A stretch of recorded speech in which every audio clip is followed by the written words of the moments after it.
cover error. And then you have Cole Beasley underneath. And don't forget, Jason Witten is still available as well too. Oh, there you go. And that's the whole thing. As Des Bryant changes the way that you have to look at their other receivers, because Terrence Williams can and does have the speed on the other side of the field, and of course Cole Beasley is a pain in the ass no matter what you want to say. And then of course when you feel like you have the underneath lockdown, they have Jason Witten that can do some damage as well too. So I actually hope that Des Bryant is not taking the field, because I just think that just with him on the field, it makes you think a little bit differently defensively.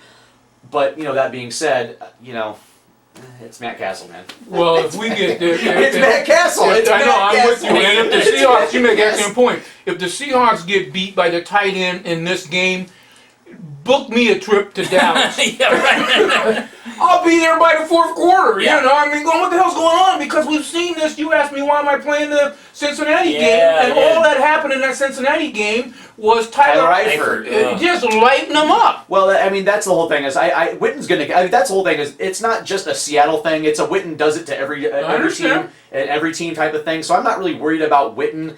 I'm actually more concerned about Cole Beasley underneath, because when they that's a bread and butter. That's their third and short, third and medium bread and butter, is that drag route with Cole Beasley underneath that keeps on moving the chains, and that's what I don't want to see them get into a situation where they're just where they're allowing Dallas to continue to move the chains, and then what they do really well is play action, and they'll sit there and pick you apart, methodically use Terrence Williams downfield on play action, and Matt Castle I hate to give him credit, but he actually can make those throws downfield, those 50-50 balls downfield, and it might not be Dez, it might be Terrence Williams. So it really comes down to what the Seahawks offense can do, A, to protect Russell Wilson, B, to get Marshawn Lynch going, who, by the way, as we look at the injury report, Marshawn Lynch is probable with hamstring.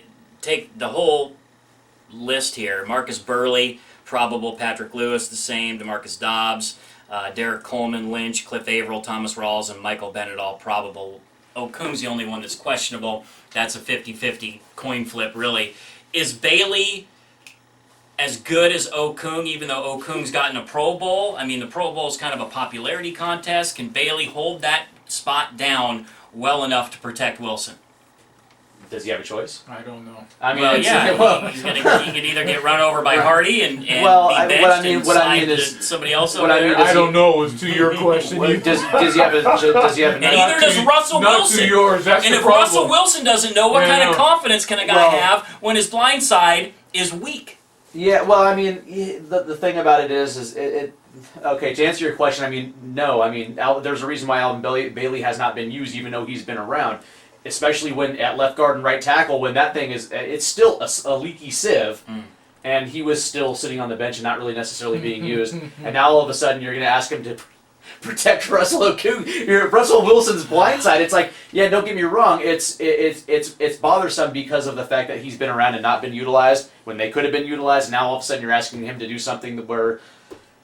Well, the answer to your question is, of course. He's not the same. He's not the same as Russell Okung. You can say what you will about Okung. Maybe he's peaked, but guess what? Okay. But guess he's at least consistent. He's steady. So, he's there. Commando, what are the Hawks going to do to combat that? A lot of misdirection. I think a lot of sprint out, roll out away from the blind side. And hopefully just a good running game that's going to pick up some yardage. How about quick timing routes? How about 2 seconds the ball is out of his hand? First read routes underneath Doug Baldwin in the slot instead of using him outside. Put him in the slot, let him run those little drag routes. 2 seconds, the ball's out of your hands. How about? I hate to say it. How about bubble screens? Ball's out of your hands. Yeah, why are you saying it then? Yeah. I hate hearing it. I hate hearing it. Hate seeing it. Don't want anything to do with it. Can't win with them. If this can't do it. That's the reality though. If you're worried about protection issues, the ball's got to come out of Russell Wilson's hands as quick as you possibly can. And that probably isn't necessarily going to happen because that's not their MO. That's not what they've been doing. Or you give Marshawn Lynch 30 carries in this game. Well, that's what I'm saying. Getting that running game going.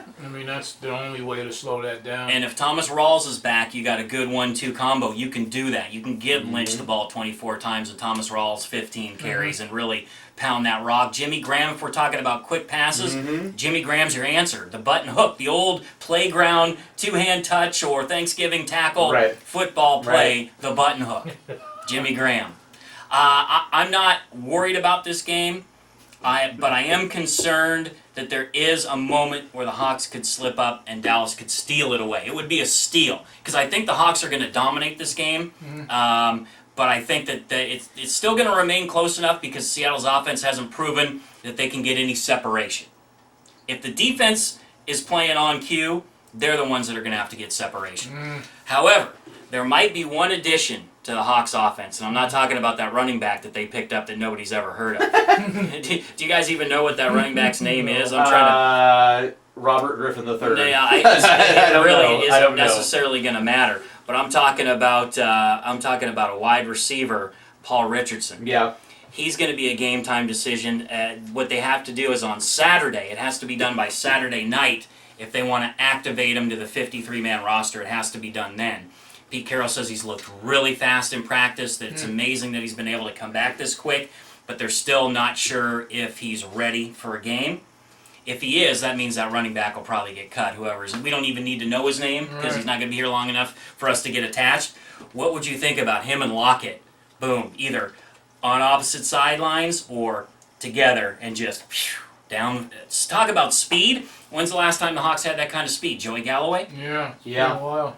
Well, what it does is it eliminates the idea, eliminates the need to have either Jermaine Kearse or Doug Baldwin on the outside when really, if your problem is third and short, third and intermediate, and you can use Doug Baldwin in the slot that's your guy. Where you need him actually, where he should have been the entire time, that allows Doug Baldwin to actually be in the role that he needs to be in, which is actually going to help Russell Wilson the entire offense. So I'm a little skeptical because we haven't seen Paul Richardson in a year, right? And I don't know exactly how much game action he's going to see.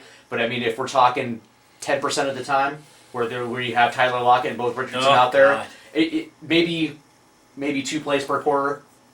But that would entail what you don't want to see, and that's Russ hanging on to the ball for a little bit, letting those guys get downfield. But I'd love to see them take a shot or two. I would too, but not only does it entail what you just mentioned, but what you started off with is the pass protection.